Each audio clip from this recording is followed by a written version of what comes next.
This Torah class is brought to you by TorahAnytime.com. Good evening, everyone. Welcome. Thank you for coming and joining us this evening for the learning of Teres Hashem Be'ezras Hashem Yisbach. As always, we begin B'Rishus Tamar Asra of Landau with continued appreciation to all of you for coming and making this year possible, and the patience till I get everything set up over here. As technology advances, it's getting more and more difficult. Today, the phone doesn't work. Somebody has to tell the gabbai that the phone has to be charged. That means Kalaloshin doesn't get it right away. We have two sponsors tonight, and I'll say it in order of how they were received. My dear Talmud Yitzchak Weitzner and family, in loving memory of his father, Reb Nachum Avigdor Weitzner, who brought countless neshamas back under the wings of the Shechina. We learn that he should have a lichtig Gan Eden, he should be a Melitz Yosef for his family, for all of us and all of Klal Yisrael. And another dear Talmud, sponsored by Jonathan Gewurtz. I always say that people that opt to watch one of the free mediums of TorahAnytime.com, Kalaloshin, Shurim on Dial-A-Share, although that's not completely free. Now I put some Shurim on Facebook. I make a parnasa with giving a subscription. So Jonathan said, "Listen, I'm listening on TorahAnytime.com. I'm going to sponsor a share." And he's sponsoring the share in honor of the share and all those that learn the Torah. And he has an interesting thing that he does. He helps people that need to write a speech. He's an expert speech writer. So if you want to use his talents, you could find him at jewishspeechwriter.com. jewishspeechwriter.com. Thank you, Jonathan, for sponsoring the share. We learn with the tefillah that all those that have been touched by the Yen Machla, known as Yen Machla, other related diseases, should have a refuah shalema b'sech shachar Yisrael. All of us and our loved ones should always be healthy. All those that are waiting their shidduch should find their shidduch quickly and easily. All those that are waiting children should be blessed with zara chai v'kayama, healthy mommy, healthy baby. We should have parnasa b'revach v'chavod and lange gesunte zisa shalom bayis. When they left Mitzrayim, there was a direct route to go to Eretz Yisrael, and that's through the Philistine land. But Hashem did not lead them that way. So asks the Chazanish, I don't usually have a zechiyah to speak about the Chazanish and the Chumash Yurim, a kasha from the Chazanish. The Chazanish asks a kasha in the beginning of the parsha. He says, how could there be an option to take the Plishtim route, the Philistine route, straight into Eretz Yisrael, when they had to stop by Har Sinai in the desert in order to receive the Torah? So what do you mean, V'loi nacham elikim derech Plishtim? Because he was afraid that if we would engage in battle, we would right away turn around and go back to Egypt. Or like the Mefarshim say, 30 years earlier, 30,000 of the Bnei Ephraim went out and they were killed, and we would see the bodies and we would get frightened and turn back to Mitzrayim. We didn't. What option? There was no option. We had to go to Har Sinai. It says,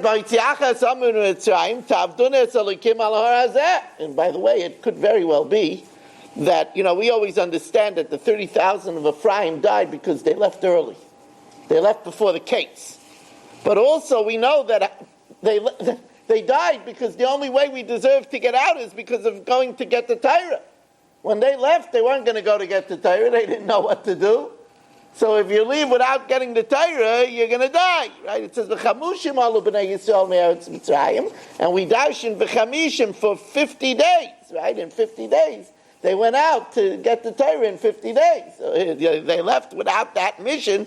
Of course, they were going to die. But back to the question, it's such a simple question. in its simplicity, it's such a powerful question. How could they take the Philistine route? If they would take the Philistine route, then they would have to go, they would miss Har Sinai. So the Chazon Ish says, that's the answer. If it wouldn't have been that Hashem shunned the Philistine route, then he wouldn't have given the Torah at Har Sinai. He would have given the Torah in Eretz Yisrael. What better place to give the Torah than Eretz Yisrael? Avir Eretz Yisrael Machkem, to give it in the holy place of Yerushalayim, the holy Torah in the holy Yerushalayim. If it wouldn't be for the fact that the Rebbeinu Shalom didn't want to take them through the route of the Plishtim, then he would have taken them straight into Eretz Yisrael and given them the Torah in Eretz Yisrael. The second teretz, he says two teretz, and that's his first teretz. The second teretz is that if it wouldn't be that he didn't want to take them to the Plishtim, he would have brought them into Eretz Yisrael and then taken them to Har Sinai. He first would have brought them to Eretz Yisrael, to the homeland, to fulfill the promise of Abraham, Yitzchak, and Yaakov, and then he would have brought them to Har Sinai. Both of these answers imply that we would have been able to defeat the Zion Ummos, the 7 Canaanite nations, even without the schus of Torah. That's an amazing thing, because we know that our strength is Hakel Kel Yaakov, is the schus of Torah. Right? Yet the Chazon Ish assumes that if it wouldn't be for this reason, either he would have given the Torah in Eretz Canaan, or he would have taken us first and then taken us to Har Sinai. Both of them assumed that we would defeat the Zion Ummos even without the schus of the Torah, which is very, very big chiddush. It's interesting that the Sifurnai also asks the question. And the Sifurnai gives a different answer. The Sifurnai says that we would have gone by the route of the Philistines to the Yamsuf. But we would still gone to the Yamsuf and then gone to Har Sinai. So he learns different than the Chazon Ish. V'loi nacham elikim derech eretz plishtim ki karafu. Hashem did not lead them through the land of the Plishtim, ki karafu. So it's interesting that both the Chizkuni and the Ramban learn that ki karafu means although it's close.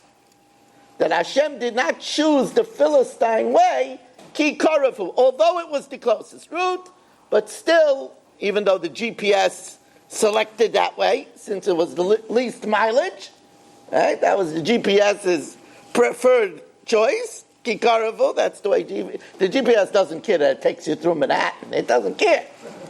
Right? It just gives you the shortest mileage. So, although it was close. That's the way the Ramban and the Chizkuni learn. Rashi doesn't learn that way. Rashi says that it's a reason. Why? Because it was too close, and when we saw either the dead Ephraimites, 30,000 corpses of our people, or we saw a battle, and we weren't trained for war, we're slaves. Then because it was so close, we would just turn and run back to Egypt.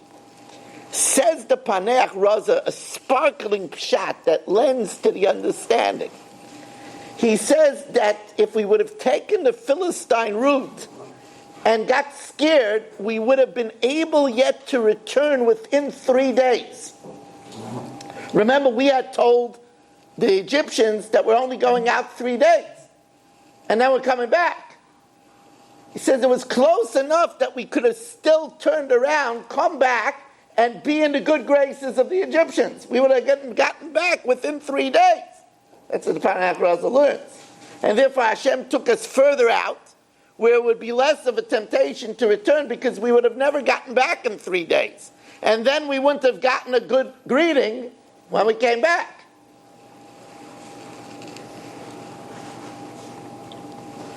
And now, it's an amazing thing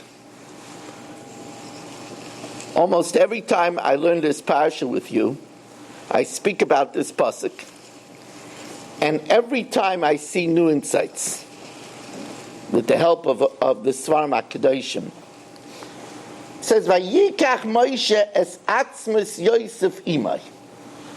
Moshe took the bones of Yosef with him. So in Shmos Rabbah, it cites the famous pasuk in Mishlei that Chacham Leiv Yikach Mitzvahs. The one who is wise in heart grabs mitzvahs.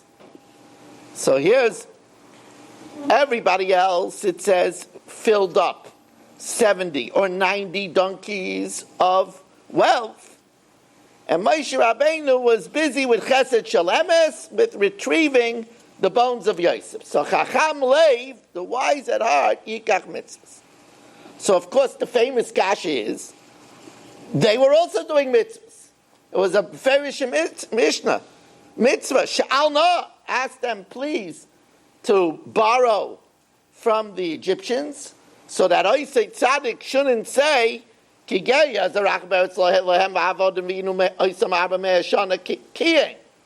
afterwards you go out with great wealth like him. So do me a favor, asks Hashem. Do me a favor, that's a big mitzvah. Take wealth out of Egypt. So that was also a mitzvah. So what's the Chacham Leiv Yikach mitzvahs? So the Zohar in Parshas Truma says an interesting thing. Says the Zohar in Parshas Truma that a mitzvah that you have to spend money on is worth more than a mitzvah that you don't spend money on. That's a Zohar in Parshas Truma. As a matter of fact, it fears us that therefore it's a bigger thing to buy matzahs and buy a lulav and esrog than to get it as a present. There's a svari, even you go to your in-laws for Pesach, bring some matzahs that you bought. Don't insult them, but bring some matzahs surreptitiously that you bought, because a mitzvah that you spend money on is more than a mitzvah that you don't spend money on. And therefore, you're right, taking 90 donkeys worth of gold and silver and minks is a mitzvah. But a mitzvah that you spend money on here, Moshe Rabbeinu lost all that wealth in order to do the Chesed Shel Emes, that's a greater mitzvah. And this is what we said, that Lefum Tzara Agra, according to the distress, is the reward. Right? So if you have to spend money out of pocket or you lose money, so it's distressful, so it's a greater mitzvah. Right? So that's the simple pshat of Chacham Leiv Yikach mitzvahs. But there's a problem. What's the problem? The Shachal HaTorah says that Shevet Levi was not supposed to take Bizas Mitzrayim. Why? Because the Bizas Mitzrayim was to compensate for 117 years of slavery. So 117 years we weren't paid, so we were allowed to empty out Egypt. But Shevet Levi was not enslaved. Shevet Levi, it says that Paro told Moshe Rabbeinu, L'chu l'sivlo seichem, go to your work. Right? It was a choik that was already set by Yosef, the Admas Kohanim. The priests didn't have to work. So since Shevet Levi didn't work, so they weren't entitled to take the Bizas Mitzrayim. The Shachal HaTorah, which was, he's one of the Gurei Ari written 500 years ago, the Shach says that that's why Korach stumbled on because of his money, because Korach, who was from Levi, took from the Bizas Mitzrayim. He wasn't supposed to take from the Bizas Mitzrayim, and therefore that's why his money got him into trouble, which, by the way, is a very important lesson. If somebody has dirty money that's dishonestly made, that money could get him into trouble. It's interesting. Some people get into trouble with their money. Right? The money gets them into trouble. They have fights with their wives over money. There's fights in the family over money. Dirty money gets a person in trouble. That's why, says the Shach, Korach got into trouble because he wasn't licensed to take from the Bizas Mitzrayim. And he did. That's how he became one of the most wealthy men. Oh, if so, asks the Yaris Davash, So then why was Moshe Rabbeinu praised? That he was Isaac in the Yosef instead of taking the Bizas Mitzrayim? He was a Levi. He wasn't entitled to take Bizas Mitzrayim. It's interesting. Reb Chaim Kanievsky disagrees. The Mishras Shemen brings down that Reb Chaim Kanievsky disagrees, and he says that Levium didn't have to take Bizas Mitzrayim, but they were allowed to. That's the Reb Chaim Kanievsky's. But I wanted to say something else. I wanted to say Moshe Rabbeinu was an exception. He for certain was entitled to compensation. Why? Because it was because of Paro that he was exiled for the land unlawfully 60 years. When he was 20 and he went out and he protected one of his brethren from the murderous attempts of a Mitzri, Paro tried to execute him and caused him that he had to flee from his land and stay in exile in Midian until Hashem summoned him back at the age of 80. 60 years he was forced to be away from his homeland. He was entitled to compensation for that. It's like people that were put falsely in Siberia were entitled to compensation. People who were put in death camps were entitled to compensation. He was entitled to compensation, and yet he didn't take it. Yet he involved himself with Atzmas Yosef. But of course it's more than that. It says, Chacham Leiv Yikach Mitzvahs.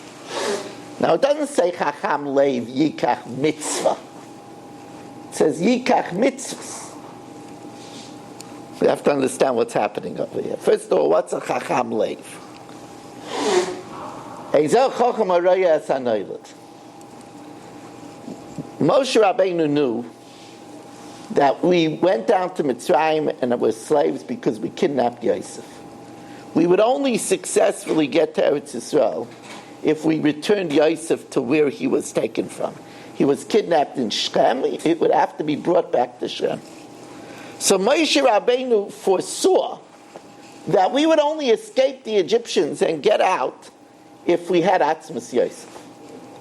And therefore, all of the Bizas Mitzrayim that they took to fulfill V'achrei Ken Yetzer B'Rechush Gadol would have ended up drowned in the Red Sea if not for the Atzmas Yosef. Because Mo Ra Hayom Sheyonos, Ra Arayne Shel Yosef, Nos Mipnei Anos. So all the other mitzvahs were because of Moshe Rabbeinu's mitzvah. So Chacham Leiv Yikach mitzvahs. Also, Gemara tells us that Ifra Humras gave 400 dinarim and said that it should be used for a mitzvah rabbah. We had it in Bava Basra, a great mitzvah. Gemara says, what's a mitzvah rabbah? Pidyon Shvuyim. Moshe Rabbeinu's taking the Atzmas Yosef allowed for 600,000 men from the age of 20 to 60, 3 million Jews to be saved. That's 3 million mitzvahs rabbis. And that's Chacham Leiv Yikach mitzvahs. He had the foresight. But wait, you're going to go one step further. What's the real Rechush Gadol? No, there's a minute at the Seder table that people take out the Esrik holder, the Megillah holder. They take out the Megillah. It's the Megillah holder, his wife's pearls, and they put it on the table. But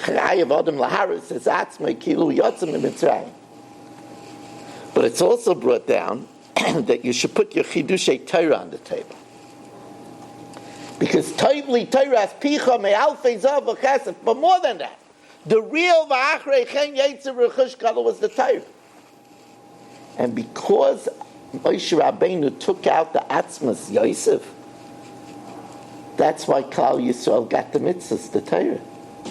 Because they crossed the Yam to get the Torah. So Chacham Leiv Yikach mitzvahs. He got all the mitzvahs. See how much lies in a pasuk? But we're not finished yet. We're not finished yet. Because now I'm going to share with you a remarkable Targum Yonasan ben Uziel that most people don't know about. We know there was also the Bizas Hayam. There was booty at the Red Sea, and it says, Gedoyla Bizas Hayam min Bizas Mitzrayim. That the booty that Klal Yisrael got at the Red Sea was greater than the booty that they got in Mitzrayim.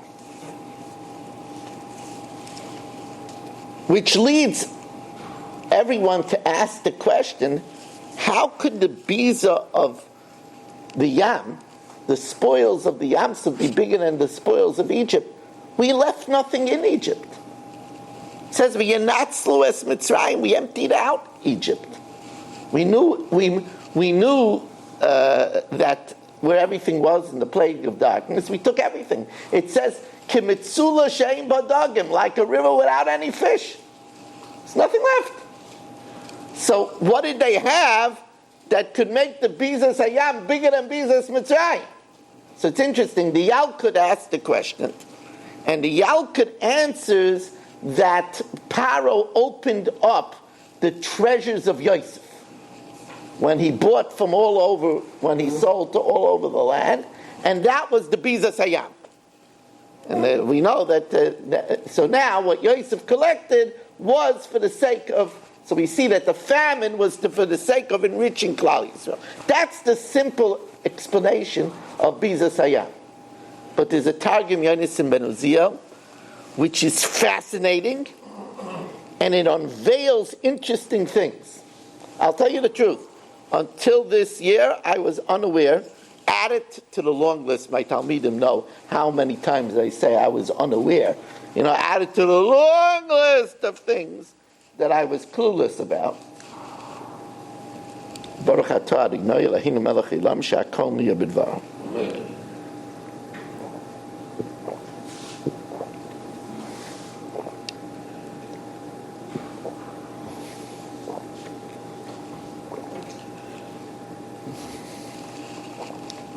There's a Targum Yonasan ben Uziel. Let me read it to you.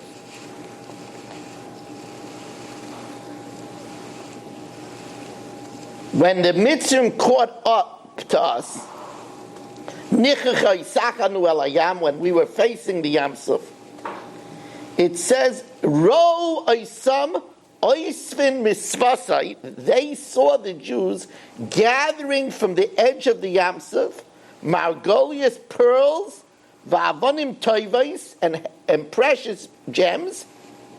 Where did it come from? Shehoylech hanar Pishoin mi Gan Eden. The river Pishoin traveled from Gan Eden, and it dumped them l'soich nar Gichon, to the river Gichon. Va'gichon l'kachas l'Yamsuf, transported them to the Yamsuf. The Yamsuf hitaloi some l'svasai, and the Yamsuf cast them out to the edge, and Klal Yisrael took these gems and pearls from paradise. That means unparalleled beauty of Gan Eden. So the first thing I thought of, as soon as I saw this, I thought of, wow, that means they used this stuff in the Mishkan. The gold that came from Gan Eden, they used in the Mishkan. Which makes so much sense that they used, rather than used the filthy money from the licentious, promiscuous Egyptians, they got stuff from Gan Eden that they used for the house of Hashem. And that would explain how the Bizas Hayam was more than Bizas Mitzrayim. When it says the Bizas Hayam, it's not talking about what they took off the dead Egyptians, what they took off the horses. It's what they got from Gan Eden. But that leads us to another question. There's a Gemara. The Gemara says that Moshe Rabbeinu hishiru mipsailas haluchos. Moshe Rabbeinu became wealthy from the residue of the luchos. So that which when they made the luchos, what came out of it after they carved the luchos, that's sapphire. Moshe Rabbeinu became wealthy. Now, the Maharsha says it teaches us that Moshe Rabbeinu didn't take tuition in the desert. Because if he would have taken tuition, if he would have taken $1 a day, he would have been a rich man. Taught 600,000 people. He also taught the Meidler. He made over $1 million every day. He's a very rich man, but he didn't take tuition. So therefore, he only became wealthy from the Pseilos Haluchas. But there's a bigger question. And that is, wait a second. He just didn't take the Bizas Mitzrayim, but why didn't he take the Bizas Hayam? He wasn't busy with Atzmas Yosef then. Why didn't he become? He's the Rebbe. He should get first dibs. Why didn't he take the Bizas Hayam? So I always learned, and I think I saw it as well, according to the opinion that the Bizas Hayam was after we came out of the Yam Suf, and it says the Yam Suf cast out the Egyptians for us to see that they were dead, right? We saw them dead, al Svas Hayam. So we took off. Moshe Rabbeinu said, we have no right to stay here. Every moment that you're busy with taking off a bauble, you're delaying Matan Torah. So then I understand Moshe Rabbeinu was a leader. He didn't take anything because he said you have no right to delay Matan Torah. But if this was done before, while they were waiting for the sea to split, so then why didn't Moshe Rabbeinu take, especially from the precious gems of Har Sinai, of paradise? So it must be that the reason why is because Moshe Rabbeinu was busy davening. 9 million Egyptians are pursuing us to kill us. What is he supposed to do? It's time to collect gems? Or it's time to daven? What the Rebbeinu Shalom said, Ma titzak elai. But that's what he was doing. He was davening. It's perfect. Chacham leiv. What's the word leiv doing there? He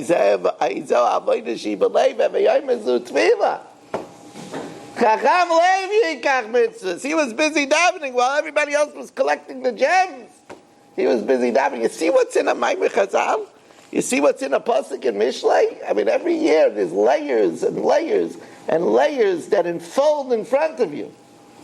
And you could rely on the fact that I'm only tipping the surface. I'm only touching the surface.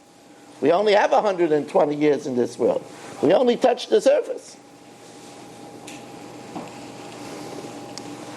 And now, this was a first prize.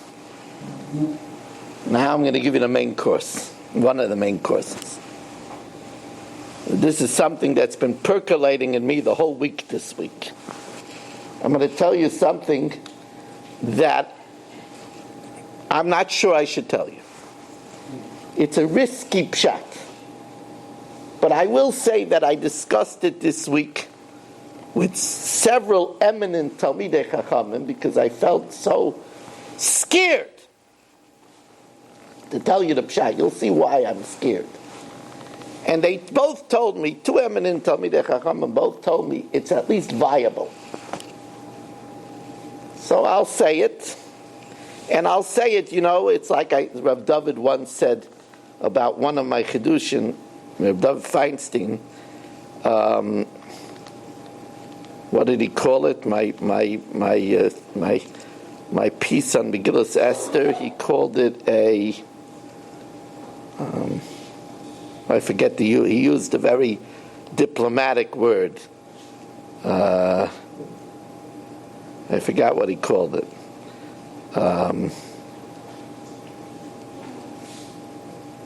Basically a possible pshat, but he used a fancy word.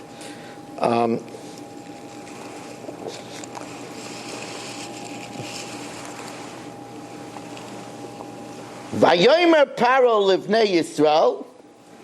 Paro said to the Bnei Yisrael, Nevuchim heim ba'aretz, they're lost in the land, Sogar aleim amidbar. They're locked in the desert. The desert closed in on them. They're penned in. They're trapped. Raging sea on one side, the desert animals on the other side, Baal Tzephon, the looming giant Baal Tzephon on one side, and then the 9 million Egyptians will chase them. They'll be trapped. They'll be locked.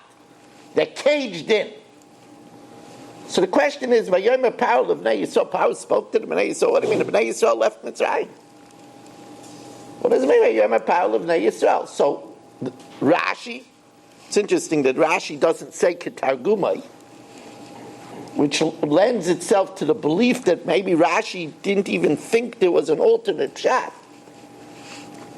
Because usually Rashi says Ketargumai. Rashi says Vayomer Paro l'bnei Yisrael. He translates it Al Bnei Yisrael. That Paro spoke concerning the Bnei Yisrael. That's what the Targum says. L'bnei Yisrael means regarding the Bnei Yisrael. But that's not the way the Targum Yonis Ben Uziel learns. Targum Yonis Ben Uziel says, "Vayomer Paro Livnei Yisrael L'Dosan V'Aviram." That Paro spoke to Dosan and Aviram. Dosan and Aviram did not go out. They're always the difficult ones. They didn't go out. So they were around. So Paro said to them, "They're stuck. Your guys are stuck." Vayomer Paro Livnei Yisrael. Dosan and Aviram cozied up with Paro. So that right away prompts the magnificent question. If Dosan and Aviram were such turncoats, they should have died in the plague of darkness. We spoke about that. I told you the Tosfos Rosh, the only people that died are people that didn't believe in Pakad Yifkod, and they believed in Pakad Yifkod. So over here, there's a wealth of discussion on this subject. The Shari Aaron, also the Nifla Secha Isicha, quotes an Eidus B'Yahosef. The Eidus B'Yahosef says that the 12 million Jews that died in the plague of darkness were Jews that mocked Moshe Rabbeinu, that didn't accept his leadership. And therefore they died. Moshe Rabbeinu, in his way, pleaded for their mercy. So Hashem said, "I'll give you a dugma, a sample of how troublesome these people are. And I'll save 2 people, and the 2 people that he saved were Dosan and Aviram. And how troublesome they were. They caused Moshe Rabbeinu every turn, Kol Makom Shenem and Yitzim and Yitzavim, Eino Elomehem. So it's exactly like Micha, that Hashem let Moshe Rabbeinu pull 1 baby out of the walls. He left a sample of 2 troublemakers. That's the way the Eidus B'Yahosef learns. There's another pshat that the Shari Aaron brings down. A very interesting pshat that Shari Aaron brings down. And that is that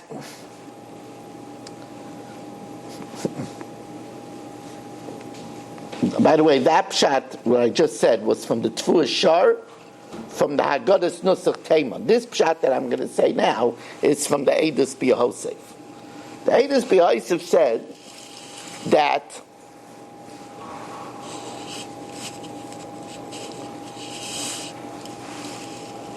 when the Jews were told that they're going to leave and that they should go out and borrow clothing and silver and gold, they didn't want to do it. They said we should go through all of this for a 3-day trip. For a good convention, I don't need to borrow stuff.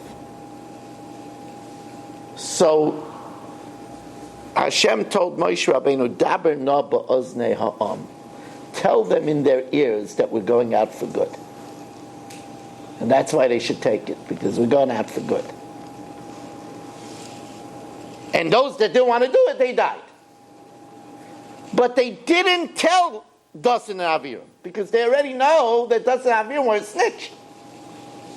Right? They snitched about Moshe Rabbeinu to Paro. So they already knew that they were a snitch, so they didn't tell them. Oh, since they didn't tell them, they didn't die, because they didn't know. They only thought it was for 3 days. They only thought for 3 days. You can't blame them for not doing it. Comes out a little bit that they're chaytei niska.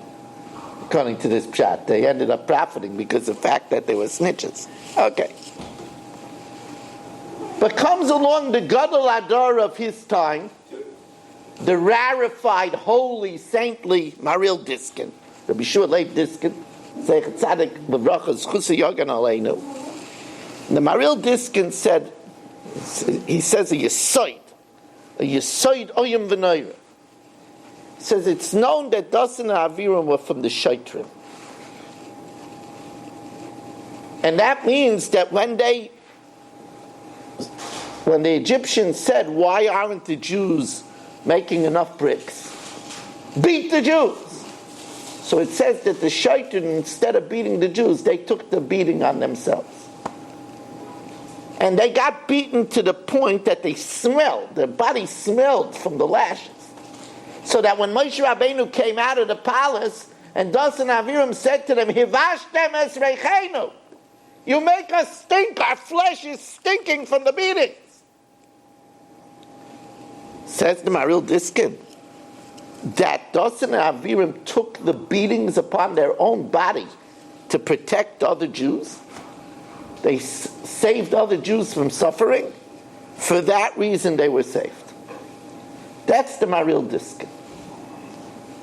Now, I want to take this Maril Diskin for a spin.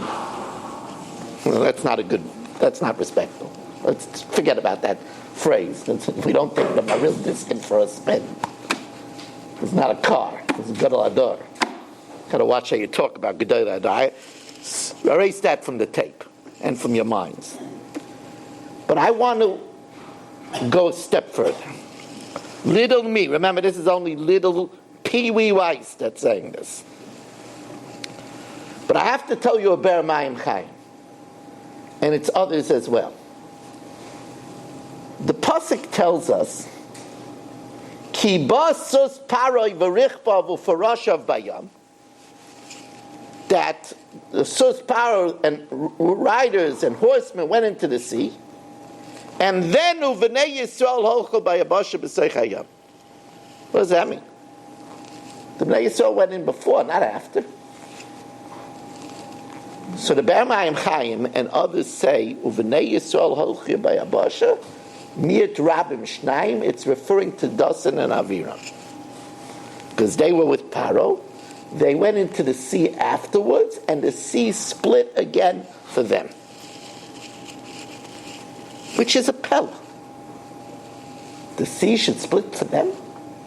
For these troublemakers? For these people that would die in Adas Kairach? For these people that would put out money on Shabbos to prove Moshe Rabbeinu wrong? For these people who would try to have Moshe Rabbeinu killed? The sea should split for them special? Something that kosher kriyas yamsuf. It says, Parnosas Shaladim is kosher kriyas yamsuf. Zivugay Shaladim, it's the hardest thing. And it should split for these troublemakers? How do you learn that? How do you understand that? So I wanted to suggest a novelty. Just like the Taisus Arash says that Dasan Aviram were better than the 12 million that died in the plague of darkness, they had an Amunah Shleima in Pakad Yifkai. Dasan Aviram knew that Paro and his people would get punished Mida Keneged Mida. And he knew that it was the will of Hashem. They said, why did we take loans? Why didn't Moshe Rabbeinu tell them to take it as gifts? So Dasan Aviram figured out that Hashem wanted Paro to chase them when they weren't coming back. So therefore Dasan and Aviram stoked the fire. They knew that Paro would trust them because they tried to have Moshe Rabbeinu killed. So he figured that they're sworn enemies of Moshe Rabbeinu.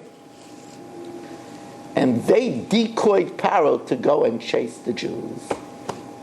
Yeah, they're stuck, they're locked, they're trapped with Baal Tzefayim. And they helped seduce Paro to chase the Bnei Yisrael. That means that they had a schus megalgan, schus al yidei zakai, and they had a direct hand in the magnificent Kiddush Hashem of Mida Keneged Mida that happened at the Yamsuf. For that, the sea split special for them. And it also explains why much later on in Pashas Kairach, it says, Vayelech Moshe went special to try to save Dasan and Aviram. Doesn't say he went special to Kairach. Why did he go special to save Dasan and Aviram? Because Moshe Rabbeinu knew that Dasan and Aviram had a schus that they were part of Yetzias Mitzrayim. They were part of the miracle, not Yetzias Mitzrayim, but a part of the miracle of the drowning of the 9 million Egyptians, Shalumas Rishon Terah. Now, I told you I was afraid to say this over. The reason why I'm afraid to say this over is I'm afraid to give too much credit to these Rishon. These are big Rishon. But you can't go against the fact that the sea split special for them. But I will tell you that my good friend, the Moedik Talmud Chacham, Dr. Yitzhak Kurtzer, Rabbi Dr. Yitzhak Kurtzer, told me that he looked up and he saw that the Kuznetz Magid, says that the Dasan of Viram were Mishasai Metchilasav Atzaifas. So it's definitely not like the Kuznetz Magid. It's just something that I want to throw out there as a possibility, and anybody has something to say about it, they could always contact me. I'm not saying it as truth, as 100% truth. I'm not quoting a medrash. I'm just saying a possibility. Now, on the subject of the Maril Diskin, that the Maril Diskin said that because they felt the pain of their brethren and took the beating upon their backs, so Rabbi Franz says something that Reb Shmuel Arbach Shlita said at the Levaya of the Pesach Hadar of his time, after the passing of Reb Moshe, the Reb Shlomo Zalman Arbach, at Reb Shlomo Zalman Arbach's Levaya, he said that his father would like to tell over this story from the Baruch Tam. Rabbi Tumim Frankel. The Baruch Tam's son was engaged to a very chashuv girl, and they were about to make the Tanoim. The Kala's mother saw that the Baruch Tam was all distressed, and he was walking around, and he wasn't himself, and she was concerned that maybe he wasn't happy about the shidduch. So she went over to him, Mechutin, Rav Mechutin, is something worrying you about the shidduch? He said, no. The water carrier in the shtot is very sick.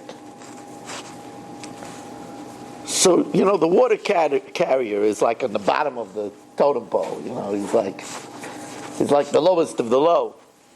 So she said, matter-of-factly, you shouldn't let the water carrier's plight shter your simcha. The Baruch Tam walked out and canceled the shidduch. He said, if the Kala's mother cannot have regard for someone suffering, it's not a shidduch for me. Cancel the shidduch.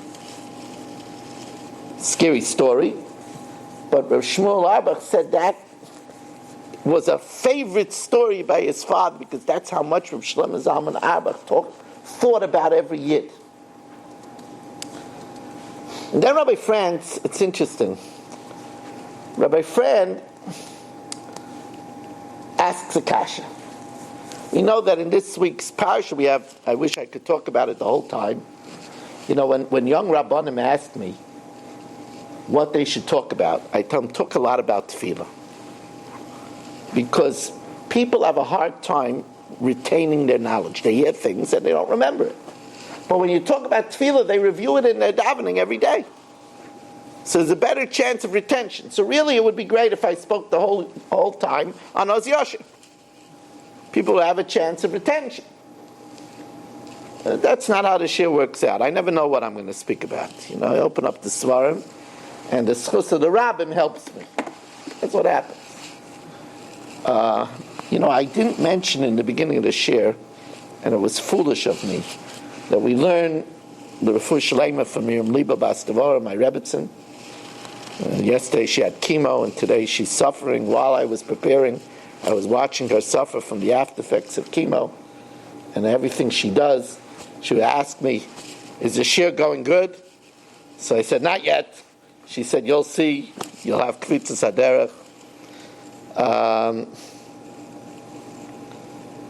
Besides the daf, I spend the whole Tuesday on the shir. See, I'm not so smart. I have to work very hard for the shir. So anyway, Rabbi Fran tells over a story. So in Oz Yashir it says a diak. Oz Shor Loi Nemar. It doesn't say then they sang. Rather, Oz Yashir, then they will sing.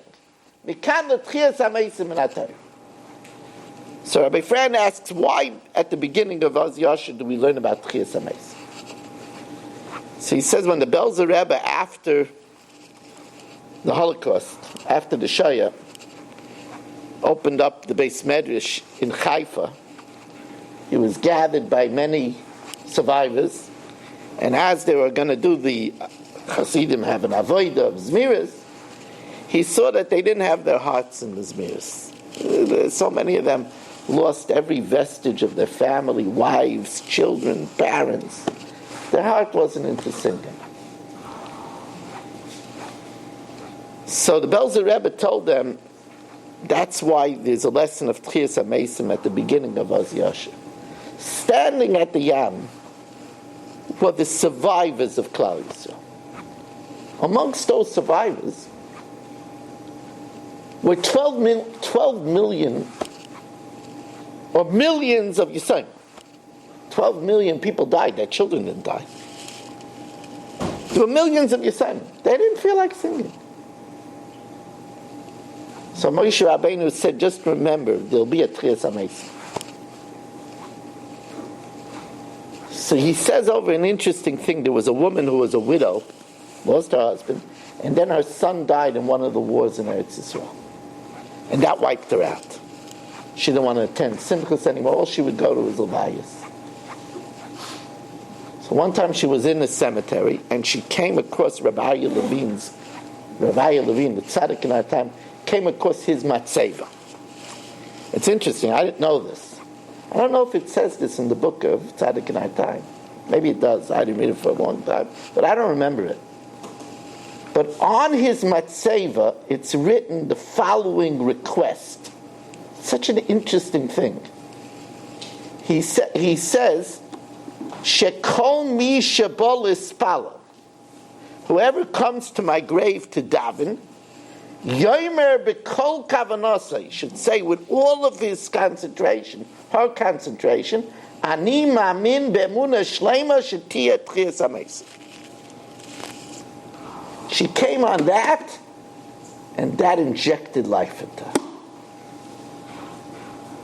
Now I wanted to say, where did Rabbi Levine get this thing that should say on his grave, that whoever comes to my grave should say, I believe in Tchias HaMesim. And I believe that he got it from the reaction of Esav to Avram's death. It freaked out Esav. Even he dies, everything ends. So you might as well chop a ride and have a good time. Because even a tzaddik like Avram dies. Maybe Rabbi Levine was afraid that all of his followers would come and see him, his grave, and say, look what it ends up anyway. He says, I want you to come here and leave. Don't leave before you say that there's a Tchias HaMesim. It doesn't end. And that infuses a person with hope to go on. You'll see them again. It's interesting, Rabbi Y.Y. Rubenstein writes in his book, one of his Sfarim, he says that since in the next world there's no time, so the relatives that are there won't have to wait long to see us again. Because there's not a world of time. So they won't have to wait long. It's a very interesting, profound thought. They don't have to wait long, because there's no time there.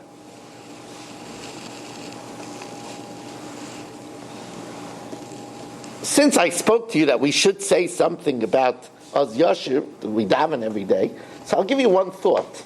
Salu ka'aiferes b'mayim adirim. We sank, not we, they sank like lead, b'mayim adirim. So there's a big machlokes, what does the word adirim, mighty, go on? Does it go on the water? That they sunk like lead in the mighty waters? Or like the Art Scroll translates it, that the mighty Egyptians sunk like lead in the water. And then the Adirim goes on the Egyptians. You see, you say this every day. So it's interesting, there's a raging machlokes.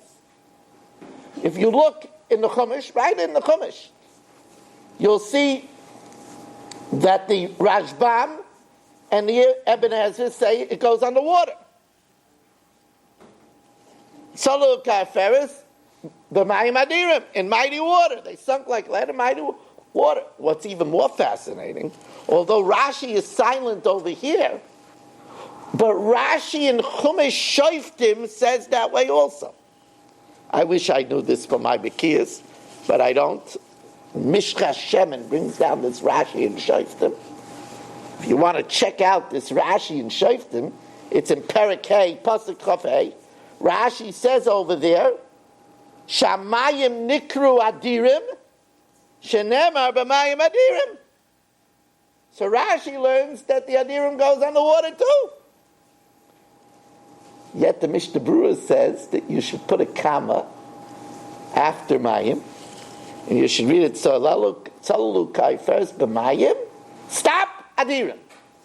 Because he quotes the Pri Megadim, that the Pri Megadim says that the adirim goes on the mitzvah. Interesting.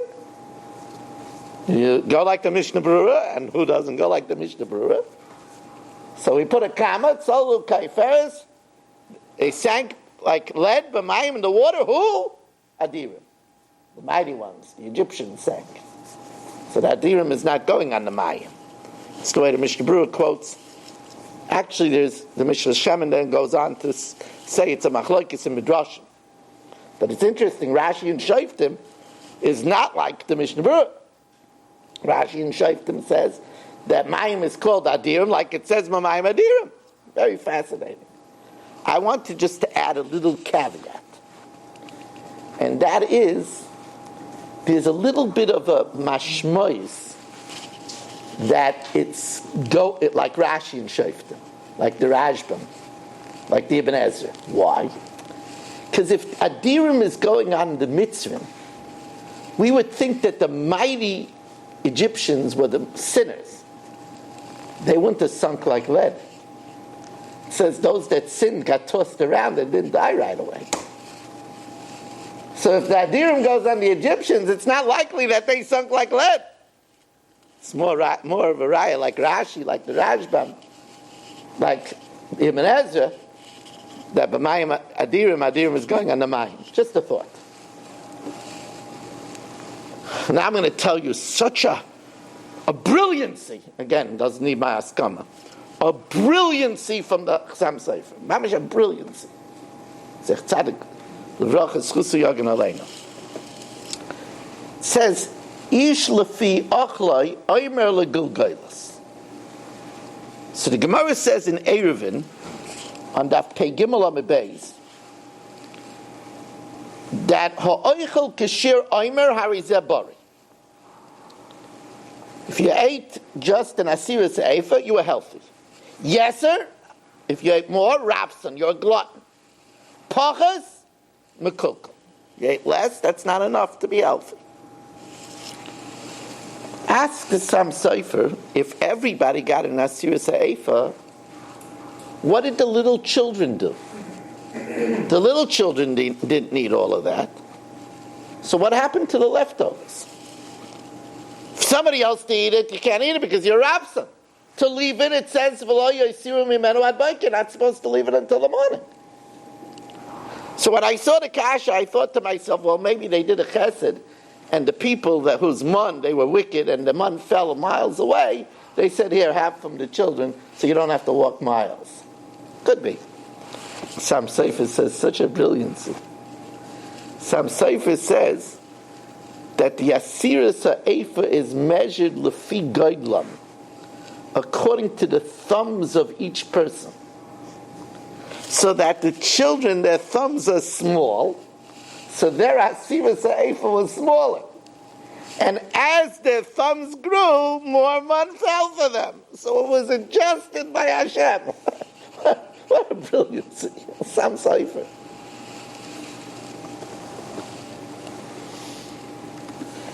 Okay.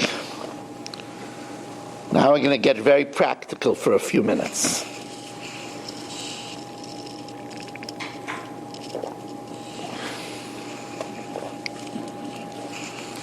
By the way, I should mention, although this is not for everyone, anybody who is not on social media is better off.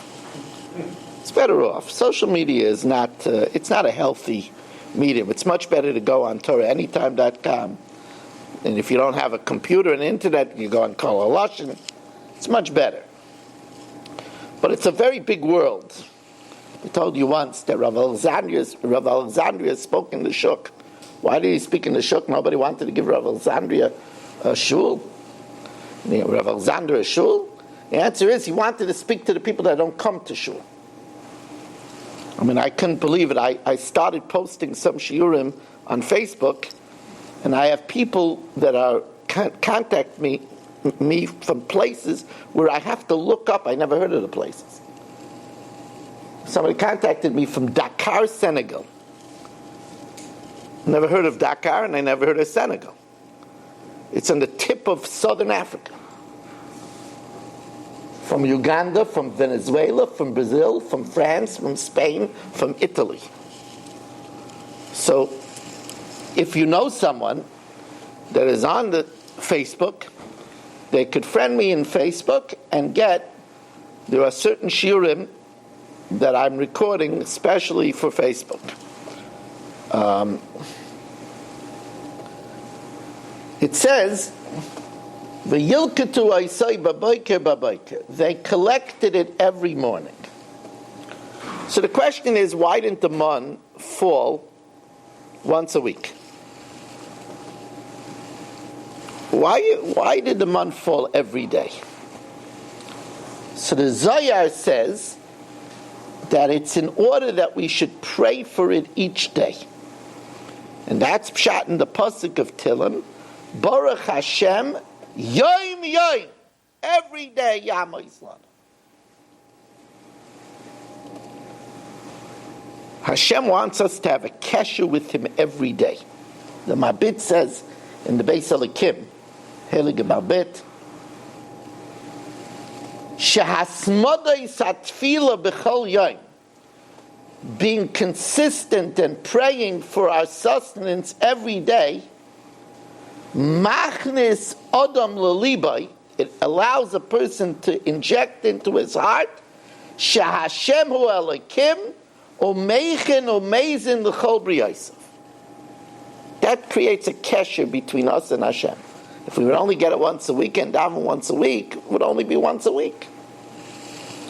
That's why the Chidush Harim's famous thing, that it was a curse to the Nachash.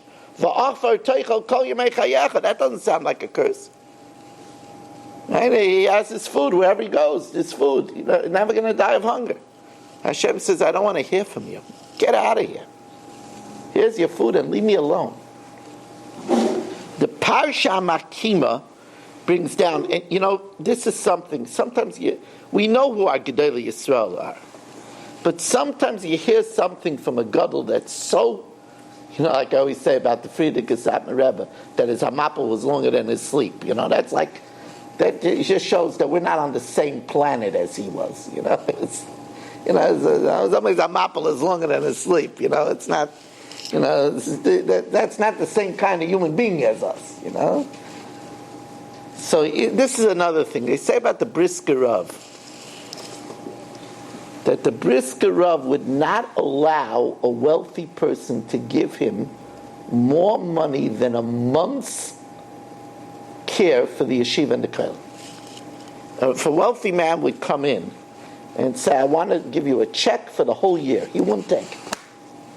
Now, I don't know if there's a yeshiva on the planet now that would say that. I don't know if somebody would come in, Rabbi Weiss, we want to underwrite the shul for 5 years. Come on in! What's your name? Please, give me your phone number unless we get cut off. But the Brisker Rav wouldn't take more than a month, because he said that a big part of his special kesher with the Rebbeinu Shalom is worrying how he's going to get the kollel paid. And that causes him to daven to Hashem. Now, of course, we want to have money in the bank that we shouldn't have to worry about tomorrow. And we shouldn't have to worry about next month. Most of us want that. We don't have to live from paycheck to paycheck. So we have to be careful that if we want that, we have to show Hashem that's not going to stop us from having a lot of kavanah in Baruch Aleinu. It's not going to stop us from having a lot of kavanah in our benching. It's not going to stop us from having a lot of kavanah when we say in Ashrei Pesach Es Yodecha U'Mazbiah L'chol Chayratza. Because otherwise Hashem is going to say, look, I can't give you a nest egg. I give you a nest egg and I give you extra money in the bank and Vayishman Yishur Vayiva. You don't have me in mind. So this is huge. This is very important. Then I'm going to conclude. Oh wow, perfect. Amish perfect. We're perfectly situated now to daven Ma'ariv at 11:15. If somebody wants to daven, people take their time, they dilly-dally, and then the gabbai sends up, I got to wait till 11:30.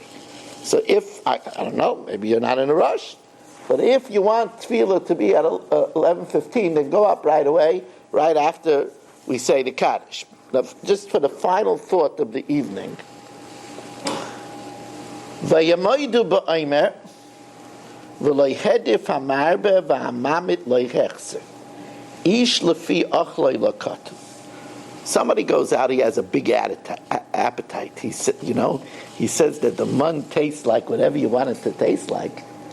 Today he has a lot of plans. He's in the mood for filet mignon, but he's also in the mood for chalent. He would like a little kishke, a little gallop. Sauteed liver wouldn't be bad. He likes an apple strudel for dessert. And maybe some sushi. He would also like some, what's that called? A s'more? Chocolate, marshmallows. What is it called? A s'more? Right? He has a lot of plans. Some strawberry shortcake might not be bad. And cherry sorbet and a latte. He has a lot of plans. So he goes out and he collects a lot of money.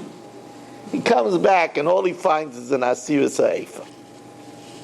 Says Hamadif, Lo hedif, Yish lefi achloi lokata. They came back with an asir sa'efa. This is, for American society, this is such a powerful lesson. The lesson is that a workaholic is not going to make more money. You do extra hishtadlis, over hishtadlis, you're not going to get a penny more than what was decreed on Rosh Hashanah. So I want to tell you the beautiful words of the Chachmei Chazal on this thought, because so many people will get to the next world and say, I can't believe it, Rabbi Nishlam, how much time I ended up spinning my wheels, missing out on spending time with my family, missing out on going to Shiurim, and you tell me I didn't make a penny more because of that? You mean that's why I had all those things happen, because you had to balance the books? I had to raise in tuition and in insurance, and the roof went, and then my carburetor went, and then I bought a lemon, all because you had to balance the books, because I was making money that I wasn't supposed to get. I can't believe it. That's why I never knew my family. So listen to what in Sha'ar B'tochen the Chovos HaLevavos writes. Chayvus HaMishtadel L'das. We have to do Ishtadlus. Without Ishtadlus, we're not going to make the money. But Chayvus HaMishtadel L'das, Sha'Hishtadlus Lo Mevia Me'atzma Ha'Teitzah. The Ishtadlus isn't what brings us the Parnas. Ela Shebo Machmas HaKlola Shel B'Zeyes HaPecha Toichlu Lech. It only is the fulfillment of the curse. So we have to do Zeyes HaPecha Toichlu Lech. But we don't overdo the curse. And in the words of the Gadol Adar, the Chavetz Chaim, Zecher Tzadik Livracha Zchusa Yagad Aleinu, Hoyel v'ashtadlis hi klola, since ashtadlis is a curse, im kain madua ha'odam marbaba, why should you go overboard? Yaseh ha-minimali, you should do what is minimum, kedei lotzeis yedei chayvus haklala, and the rest of the time spend with Hashem's Torah. This is something that's very important to think about. Just a cute abbreviation that I noticed along the way. B'zeyes apecha toicha lachem is noitrikin is its abbreviation is loibas. Right? B'zeyes apecha toicha lachem is loibas. You don't fulfill the curse of Parnasa by marrying a rich girl. Isn't that interesting? By the way, I didn't see that anywhere. Rab Chananya ben Akasha Amar Ratzah HaKadosh Baruch Hu L'Zakei Yisrael Lefika Chir B'Lem Ter Mitzvah Shenema Adinai Chafetz L'man Tzidka Yagdul Torah V'Yadim. You've just experienced another Torah class brought to you by TorahAnytime.com.